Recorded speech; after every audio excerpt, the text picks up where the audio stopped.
আকাশ প্রদীপ জ্বলে দূরের তারার পানে চেয়ে, আমার নয়ন দুটি শুধুই তোমারে চাহে, ব্যথার বদলে যাইছে।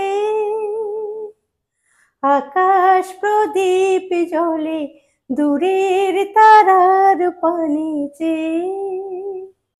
নমস্কার, আমি গৈরিকা। কলকাতা ক্যানভাস ব্লগস এর ভিউয়ার্স চয়েসে তোমাদের সকলকে স্বাগত জানাই। আজকের ভিউয়ার্স চয়েসের রেসিপি যিনি পাঠিয়েছেন তার নাম হচ্ছে রূপা দত্ত, বরানগর থেকে। রূপা, সবার প্রথমে তোমাকে জানাই কনগ্রাচুলেশন। আর আজকের রেসিপির নাম হলো চালের মুড়ি ঘন্ট। চালের মুড়ি ঘন্ট করতে চাল তো লাগবেই। এখানে 300 গ্রাম গোবিন্দভোগ চাল জল দিয়ে ধুয়ে জলটাকে শুকিয়ে নিয়ে রাখা হয়েছে। সেই সঙ্গে এখানে রয়েছে কাতলা মাছের মাথা। একটা মাথা দিলেই হয়, কিন্তু আমরা মাথা ভীষণ ভালোবাসি বলে দুটো মাথা এনেছি। এছাড়া রান্নাটা করতে লাগবে ঘি। এইখানে রয়েছে 4টে আমি কাঁচা লঙ্কা এরকম চিড়ে রেখেছি। এখানে আদা কুচি একটু থেতো করে রেখেছি, 1 ইঞ্চির মতো আদা। এখানে জিরে গুঁড়ো, এখানে গোটা গরম মশলা, শুকনো লঙ্কা আর তেজপাতা। এখানে রয়েছে গোটা জিরে, এইখানে কাজু বাদাম কিশমিশ, পেঁয়াজ কুচি। আমি হাফ পেঁয়াজ নিয়েছি, আমি যেহেতু গোবিন্দভোগ চালে খুব বেশি পেঁয়াজ আমাদের পছন্দ না বলে হাফ পেঁয়াজ নিয়েছি। আর এখানে গোটা একটা আলু এরকম করে দেখো ডুমো ডুমো করে এইভাবে কাটা। আর এছাড়া সর্ষের তেল তো লাগবেই। সর্ষের তেল রয়েছে, জল রয়েছে, আর এখানে নুন, হলুদ, ধনে গুঁড়ো, কাশ্মীরি রেড চিলি পাউডার, গরম মশলা গুঁড়ো এগুলো রয়েছে। সবার আগে আমি ওভেনটা অন করে নিলাম।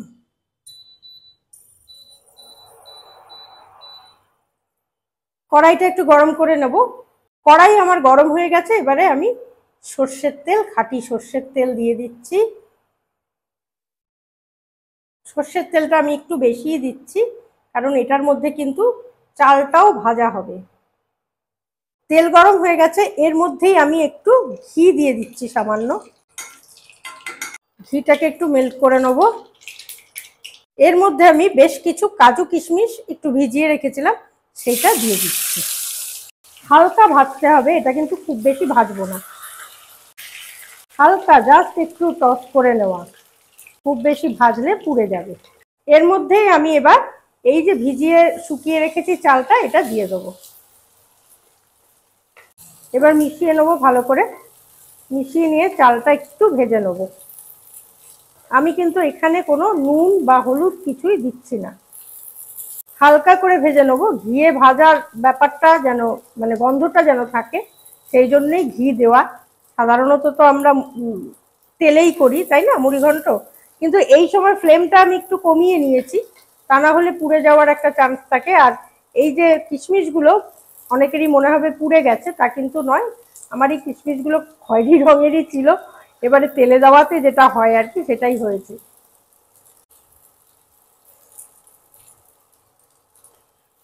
চালটা থেকে না দারুণ একটা ঘি ভাজা গন্ধ বেরোচ্ছে, জানো তো। তো আমি এবার এই চালটা নাবিয়ে নেবো। নাবিয়ে নিয়ে পরবর্তী স্টেপ তোমাদের দেখাচ্ছি। হালকা ফ্লেমে চাল ভাজাটা হতে থাক। ইতিমধ্যে আমি এখানে একটু নুন আর হলুদ দিয়ে মাছের মাথাটাকে ভালো করে মেখে নিতে হবে। মেখে ওই যতক্ষণ ভাজাটা হচ্ছে তার ততক্ষণ সময়ও যদি একটু রাখতে পারি, তাহলেও কিন্তু মাথার মধ্যে নুনটা ঢুকবে। খুব ভালো করে নুন এবং হলুদ মাখিয়ে নিতে হবে।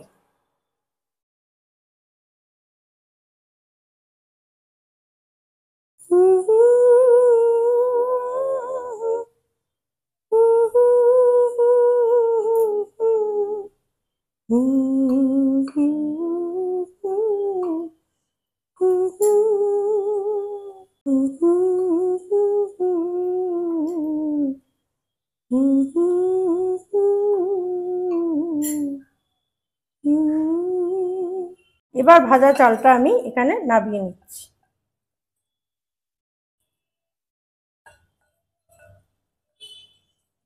তেলটা পুরোটাই টেনে নিয়েছে, দেখতেই পেলে। সে কারণে আমার আবার একটু তেল দিতে হবে। তেল দিয়ে দিচ্ছি। এই সব রান্নাগুলো না একটু তেল লাগে বই কি, তা না হলে ঠিক মুখরোচক হয় না, তাই না। আজকে এই মুড়ি ঘন্টটা রান্না করতে করতে আমার যার কথা খুব মনে পড়ছে সেটা হচ্ছে আমার বাবা। বাবা মুড়িঘণ্ট অসম্ভব ভালোবাসতেন, মানে মুড়িঘণ্ট হলে না বাবার আর কিচ্ছু লাগতো না, শুধু বলতো মাছের মাথা এনেছি একটু মুড়িঘণ্ট করবে, মানে আনতোই মাথাটা তার জন্য যে মুড়িঘণ্ট খাবে। তো বাবা চলে যাওয়ার পর থেকে বা বাবার বয়স হয়ে যাওয়ার পর থেকে, মারও বয়স হয়ে যায় গেছে, পিসিও চলে গেলেন, সবাই চলে যাওয়ার পর থেকে সত্যি মুড়িঘণ্ট আমাদের বাড়িতে খাওয়া হয় না। বহুদিন খাওয়া হয়নি, বহুদিন পর খাচ্ছি, বাইরে খেয়েছি, বাড়িতে বাড়িতে যে রান্নাটা সেটা হয় না। তো আজকে ওইটা রাধে রাধে সব, মানে ওই খুব মনে হচ্ছে বাবার কথা, যে বাবা ভীষণ ভালোবাসতেন মুড়িঘণ্ট খেতে। এবং আমার বড় পিসি যখন ভাইফোঁটা দিতেন না, তখন মুড়িঘণ্টটা বাবার জন্য মাস্ট ছিল, মুড়িঘণ্টটা হবেই আর কি মেনুতে। সেটা খুব মনে পড়ছে। আর অদ্ভুতভাবে এই রূপার মাও এই রান্নাটা করেন আর কি, উনি ওর মায়ের থেকেই শিখেছে, যা লিখেছে মেলে, সেখান থেকেই বলছি যে আসলে এগুলো বাবা মা, মা পিসি কাকি এদের থেকেই শেখা রান্না, তাই না? খুব মনে পড়ছে আজকে। তেল গরম হয়ে গেছে, এইবার আমার একটা নিজস্ব পদ্ধতি, আমি একটু হলুদ দিয়ে নিই। আর দেখেছো যেদিন হলুদ দিই না সেদিনই কিন্তু ছিটকোয়, তো সেই জন্য হলুদ আমি দিয়ে নিলাম, দিয়ে ব্যাপারটাকে একটা সমঝোতায় আনলাম তেলের সঙ্গে এসে। সমঝোতায় এসে আমি মাছের মাথাগুলো ছেড়ে দিচ্ছি। একসঙ্গে সব কটা মাথা হবে না, যে কটা হবে যতটুকু হবে ততটুকুই আমি দিচ্ছি, পরে আবার ভাজবো, ভেজে আমি তোমাদের দেখাচ্ছি। খুব বেশি কড়া ভাজলে যে ভেতরের যে রস যে ব্যাপারটা, সেগুলো কিন্তু মজাটা চলে যাবে, সেই জন্য আমি খুব বেশি কড়া ভাজছি না। মাছের মাথাগুলো দেখো আমার সবটাই কিন্তু ভাজা হয়ে গেছে। এবার এই যে মাছের মাথা ভাজলাম সেই তেলটার মধ্যেই আমি ফোড়ন দিয়ে দিচ্ছি। প্রথমে একটা শুকনো লঙ্কা আর একটা তেজপাতা দিলাম, দারচিনি গোটা, আমি দারচিনি একটু বেশি পছন্দ করি বলে দারচিনিটা একটু বেশি দিলাম। অবশ্যই যখন আমি ছোট এলাচ দেবো একটু ফাটিয়ে দেবো, তা না হলে কিন্তু ফট ফট করে ফাটবে ওখানে গিয়ে, যদিও তারপরেও একটা ফাটার ব্যাপার থাকে জানো তো। এইটা এবারে একটু হালকা গন্ধ হবে ভাজার, আর এই পর্যায়ে আমি একটু চিনি দিয়ে দেবো, এটা আমার মতে, হালকা চিনি দিয়ে দিলাম, তাতে কালারটা ভীষণ ভালো আসে। গতদিন আমি ভুল বলেছিলাম, ঠিক কথাই, গন্ধ নয় কালারটা ভালো আসে, আমি গন্ধ বলে ফেলেছিলাম কালার বলতে গিয়ে। চিনিটাকে তেলের মধ্যে একটু মিশতে দিতে হবে, মানে সেই সময়টা দিতে হবে, তাহলে দেখবে একটা বেশ সুন্দর লালচে কালার আসে। এবার এর মধ্যে আমি একটু গোটা জিরে দিয়ে দিলাম, জিরেটা একটু ভাজতে দিতে হবে। এবার আমি পেঁয়াজ কুচিটা দিয়ে দিচ্ছি, পেঁয়াজ কুচিটা একটু হালকা ওই গোলাপি গোলাপি মানে ব্রাউন কালার হবে যখন, তখন বুঝতে হবে যে পেঁয়াজটা ভাজা হয়ে গেছে। এবার এই বাটিটায় দেখো অল্প আমি জল নিয়ে নিয়েছি, এই জলের মধ্যেই হাফ চামচ হলুদ দিচ্ছি, যেহেতু পুরো রান্নাটায় অনেকবার হলুদ গেছে। জিরে গুঁড়ো যেহেতু আমার খুব একটা পছন্দ না, তাই আমি হাফ চামচ দিচ্ছি, তোমরা 1 চামচই দেবে। 1 চামচ ধনে গুঁড়ো, 1 চামচ কাশ্মীরি রেড চিলি পাউডার। এটা এবার ভালো করে আমি মিক্সড করে নেব, এই সমস্ত গুঁড়ো মশলাটা ভালো করে জলে মিক্সড করে নেব, তাহলে ওই গুঁড়ো মশলার যে একটা গুঁড়ো গুঁড়ো ব্যাপার থাকে না, সেটা থাকে না। এটা আমি অনেক দিন আগেই তোমাদের মধ্যে থেকেই শেখা, কিন্তু আমি যখন সবসময় রান্না করতাম, বাড়ির রান্না যখন করি অতটা মনে থাকে না, ব্যাপারটা এটাই। এবার দেখো পেঁয়াজ কিন্তু আমার ভাজা হয়ে গেছে, এই পর্যায়েতেই আমি এই যে আদা কুচিয়ে রেখেছিলাম সেটাও দিয়ে দিচ্ছি। এটা একটু ভাজা ভাজা করব আদাটাও, আদাটা তোমরা থেতো করেও নিতে পারো বা এইরকম একটু কুচিয়েও নিতে পারো, যেটা খুশি, আমি একটু থেতো করেই নিয়েছি। এইবার এর মধ্যে আমি এই মিশ্রণটা দিয়ে দিচ্ছি মশলার, একটু কষতে দিতে হবে এটাকে। এবার যখন একটু কষে কষে আসছে তখন আমি এই যে ডুমু ডুমু করে রাখা আলুটা এইটা দিয়ে দিচ্ছি, এটা দিয়েও কিন্তু সমস্ত মশলার সঙ্গে আলুটাকে মিশিয়ে দিতে হবে, তাহলে আলুটা মশলার মধ্যেই ভাজা ভাজা হয়ে যাবে, আলাদা করে ভাজার কোনো দরকার পড়বে না। আর আলু এমনিও আলাদা করে না ভাজলে খেতে কিন্তু বেশি আমার মনে হয় ভালো লাগে, সুস্বাদুটা বেশি হয়। দেখো তেলটা কিন্তু আমার মোটামুটি হালকা হালকা বেরিয়ে এসছে, এই পর্যায়েতেই আমি এই যে ভেজে রেখেছিলাম মাথাটা সেটা এখানে আমি দিয়ে দিচ্ছি।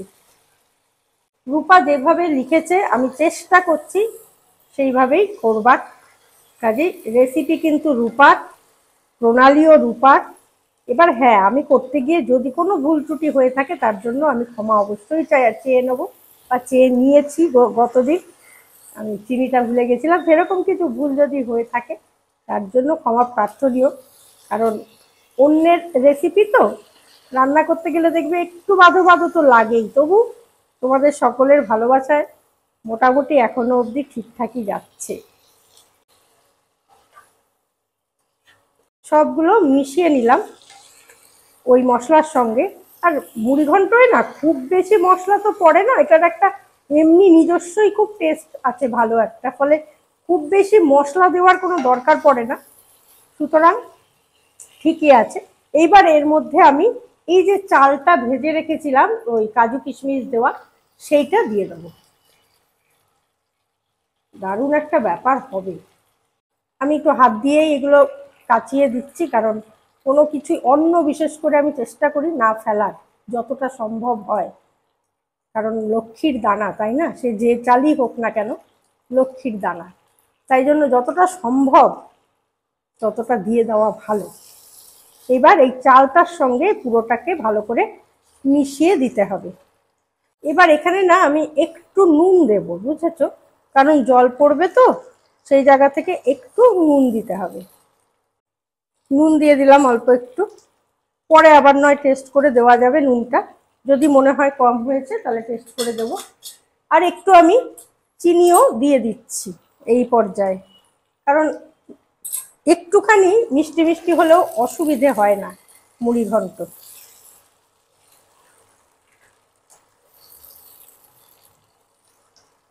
গন্ধটা কিন্তু বেশ ভালো বেরিয়েছে। এর মধ্যেই আমি এই যে চিড়ে রেখেছি 4টে লঙ্কা দিয়ে দেবো।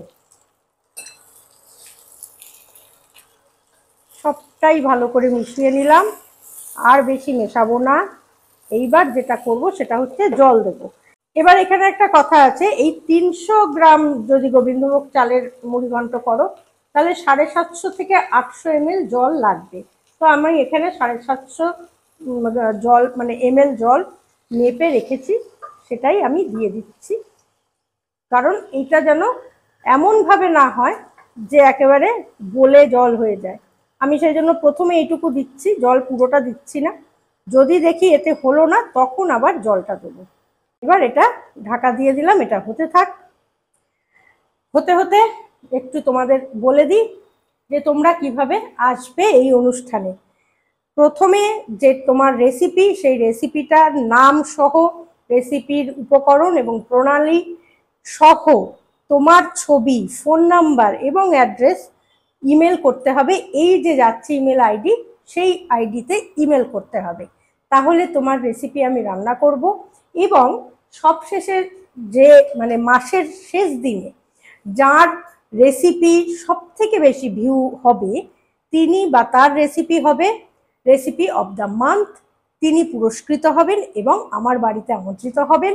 আমরা একসঙ্গে রান্না করব, জমিয়ে গল্প করব এবং খাওয়া দাওয়া তো অবশ্যই হবে, তাই না? রান্না হবে যখন খাওয়া দাওয়া হবে না তা তো হয় না। তো বোঝা গেল, চটপট রেসিপি পাঠিয়ে দাও।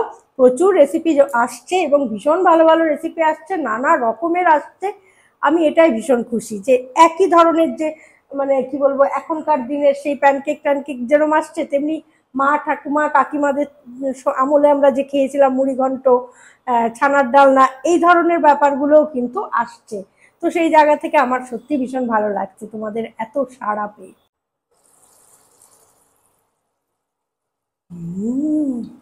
গন্ধটা কিন্তু একদম ফাটাফাটি বেরোচ্ছে জানো, পুরো বিয়ে বাড়ির মুহূর্ত গন্ধ বেরোচ্ছে। বিয়ে বাড়িতে যেরকম হয় না মুড়িঘণ্ট, বা অনুষ্ঠান বাড়িতে আমরা দিনের বেলা মুড়িঘণ্ট খাই না মাছের মাথা দিয়ে, ওই টাইপের একটা দারুণ গন্ধ বেরোচ্ছে। কিন্তু আমার আরেকটু জল দিতে হবে, বুঝেছো? তা না হলে আলুগুলোও সেদ্ধ হবে না আর ভাতটাও আরেকটু কম সেদ্ধ হবে। তো সেই জায়গা থেকে আমি আরেকটু জল দিয়ে দিচ্ছি, আমার রয়েছে এখানে জল। এই যে 750 ml এর বাকিটুকুও আমি দিয়ে দিলাম। ভাতটা যেন খুব গলে না যায় সেই ব্যাপারটা দেখতে হবে।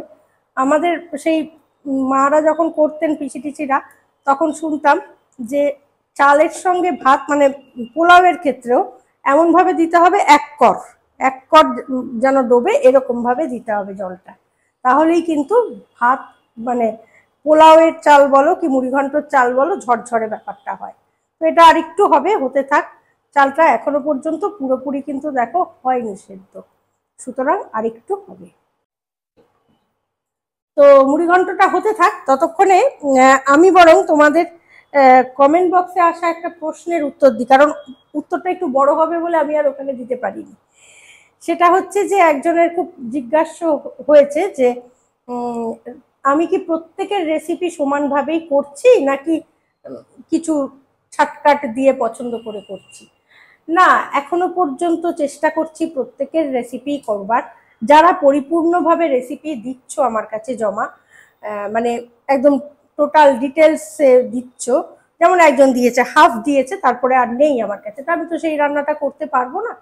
কিন্তু ঠিকঠাক ভাবে যে কজনের এসছে আমি চেষ্টা করছি পরপর পরপর প্রত্যেকেরই করবার। ভবিষ্যতে কি করব এখনই তো বলতে পারছি না, কিন্তু এখন আমি প্রত্যেকেরই করছি আর চেষ্টা করব ভবিষ্যতেও প্রত্যেকেরই করবার। এই গেল 1 নম্বর প্রশ্নের উত্তর। দ্বিতীয়ত উনি বলেছেন যে এই প্রোগ্রামটায় উনি যদি রেসিপি পাঠান তাহলে ওনার বেনিফিট কি। ব্যাপারটা হচ্ছে কি জানো তো, মানে লাভ ক্ষতির অঙ্ক না, আমি ছোটবেলা থেকেই আমি অঙ্কে বড্ড কাঁচা। তারপরে লাভ ক্ষতির অঙ্ক তো আমি কোনোদিন পারি না, মেলাতে পারি না। তো সেক্ষেত্রে আমি এইটুকু বলতে পারি যে তোমার রেসিপিটা সকলের ঘরে ঘরে পৌঁছবে, সকলে করবে। যেমন বাটার চিকেন বলো বা ছানা মাখানি বলো, দই পটল বলো, অনেকে কমেন্ট বক্সে দিয়েছে বাড়িতে করেছি। একজন তো লিখেছেন দই পটল আমাকে 2 দিন করতে হয়েছে পরপর, রিকোয়েস্টে অন রিকোয়েস্ট। এবং লাস্ট যেটা করলাম ওই রাবড়ি, আমিষ রাবড়ি, সেটাও কিন্তু একজন করেছেন বাড়িতে, প্রত্যেকের পছন্দ হয়েছে, দারুণ খেয়েছে। শুধু আমার বাড়ি নয়, প্রত্যেকের বাড়িতে এরকম নিত্য নতুন খাওয়া হচ্ছে, আমাদের সকলে মিলে আমরা একটা উৎসব পালন করছি বলা যেতে পারে, একটা মজা করছি বলা যেতে পারে। তো সেইটা যদি বলো সেটা লাভ, আর নচেত কোনো লাভ সেই অর্থে নেই। আমারও না খুব একটা যে খুব তোমাদেরকে ইনভলভ করে লাভ হবে তা কিন্তু নয়। রেসিপি আমিও টুকটাক জানি, আমি নিজেই করতেই পারতাম নিজের রেসিপি। বা আজকাল কেউই তো একেবারে দিনের পর দিন মা ঠাকুমার থেকে শিখে আসা রেসিপি করে না, কালেকশন করে কোথাও থেকে না কোথাও থেকে শিখেই তারা কিন্তু অনুষ্ঠান চালান, তাই তো? এত এত বছর ধরে অনুষ্ঠান চলছে, এত রেসিপি তো কারোর জানা সম্ভব নয় ব্যক্তিগতভাবে। তো তারাও যেভাবে চালাচ্ছেন আমিও সেভাবেই চালাতে পারতাম। কিন্তু আমার মনে হয়েছে যেহেতু আমি প্রথম থেকেই বলেছি আমি একটা পরিবার গড়তে চাই, তাই জন্য আমি সাবস্ক্রাইবার নয়, পরিবারের পরিজনকে নিয়ে একটা কাজ করতে। অতীতেও চেয়েছি, আমি আবারও বলছি আমি পারিনি। এবারে আমার মনে হচ্ছে আমি পারবো এবং এগোতে পারবো। তোমাদের সকলের সহযোগিতা ভীষণভাবে পাচ্ছি, এবং সহযোগিতা ঠিক বলবো না, সকলে মিলে কাজটা করছি, ভালো লাগছে, প্রত্যেকের ভালো লাগছে, আমারও ভালো লাগছে। এটাই আমাদের লাভ, যে খুব আনন্দ পাচ্ছি। এছাড়া কোনো বেনিফিট আমি তোমায় দিতে পারবো না। আশা করি হয়ে গেল তোমার বোঝা। আবার আমি খুলে দেখি। এবার যে পজিশনটা এসছে, আরেকটু করে আমি যদি একটু ঢাকা দিয়ে রাখি না, তাহলে কিন্তু ভাপেই ভাতটা হয়ে যাবে জানো। ভাতটা হতে কিন্তু আর খুব একটা অসুবিধে হবে না, কারণ গোবিন্দভোগ চালের ভাত তো দেখো বেশ গোটা গোটাই রয়েছে, কিন্তু ভাতটা কিন্তু একেবারে সেদ্ধ হয়নি তা কিন্তু নয়। এই যে ঠিক আছে তো, এই দেখো ভেঙে পড়ছে। ফলে আমার মনে হচ্ছে এইটা আরেকটুখানি হতে দিয়ে আমি যদি ঢাকা দিয়ে রাখি, এবং অবশ্যই নামানোর আগে একটু ঘি আমি আরেকবার দেব, ঠিক আছে, দিয়ে রাখি, তাহলে কিন্তু এটা ভাপে ভাপেই কিন্তু বাদ বাকিটা হয়ে যাবে। তো যাই হোক, আরেকটুখানি আমি দিয়ে ঢাকা দিয়ে রেখে আমি নামিয়ে তোমাদেরকে অবশ্যই শেষটাই দেখাবো। এ দেখো, তোমরা গজাকে খোঁজো না, এ দেখো মুড়ি ঘন্ট খাবে ও, দেখেছো টেবিলের তলায় গন্ধে বেরিয়ে চলে এসছে। এ মা তুই মুড়ি ঘন্ট খাবি গজা? এ কি রে, মান সম্মান সব গেল আবার। এ বাবা, হয়ে গেছে অনেকক্ষণ, আমি একটু 5 মিনিটের মতো, দেখো ভাত কিন্তু আমার হয়ে গেছে, মুড়ি ঘন্ট কমপ্লিট। এবার ওপর থেকে আমি আমার মতো করে, আমার মনে হচ্ছে একটু ঘি মিশিয়ে দিলে আর একটু জমে যাবে, কারণ এগুলো না একটু রিচ খাবার তো, একটু ঘিটি থাকলে ভালোই লাগে ব্যাপারটা, তাই না? এই দেখো ভাতটা কিন্তু একদমই যে খুব গলে গেছে তা না, ঝরঝরে ব্যাপারটাও রয়েছে এবং সেদ্ধটাও হয়ে গেছে। দেখেছো? দারুণ। আলু দেখে নি, এই যে আলু সেদ্ধ হয়ে গেছে। ঠিক আছে, চলো আমি নাবিয়ে দেখাচ্ছি, কিন্তু তার আগে রূপা তোমাকে অনেক ধন্যবাদ মুড়িঘণ্ট আমাকে শেখানোর জন্য। আমি কিন্তু সত্যি মুড়িঘণ্টটা শিখলাম।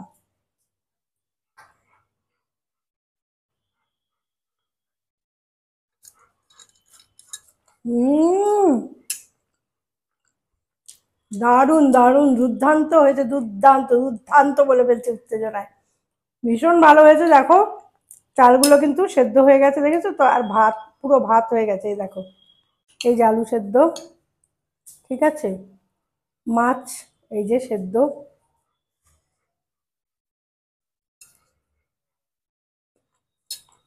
হুম, অসাধারণ অসাধারণ, থ্যাংক ইউ সো মাচ রূপা তোমাকে এত সুন্দর একটা রেসিপি শেয়ার করার জন্য, বিশেষ করে আমাকে শেখানোর জন্য।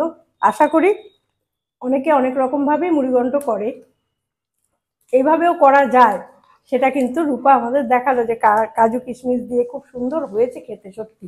গজা দেখো লম্বা হয়ে বসে আছে এখানে। এই মুড়িঘণ্টটা এমন হয়েছে না, এটা শুধু খেতে বেশি ভালো লাগছে, ভাতের সঙ্গে খাওয়ার কোনো দরকার নেই, শুধু খাও শুধু।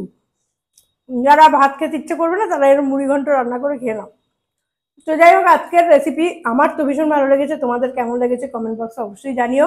ভালো লাগলে লাইক শেয়ার অবশ্যই করো, এবং এই ধরনের রেসিপি পাঠাতে এই ইমেল আইডিতে ইমেল করো তোমার রেসিপির নাম এবং প্রণালী, সেই সঙ্গে তোমার ছবি, অ্যাড্রেস এবং ফোন নাম্বার। আর আজকে রূপাকে অসংখ্য ধন্যবাদ। রূপা, তো নেক্সট রেসিপি নিয়ে আসছি, ততক্ষণের জন্য একটু অপেক্ষা করো। আমার নয়ন দুটি শুধুই তোমারে চাহে, ব্যথার বদলে যাইছে।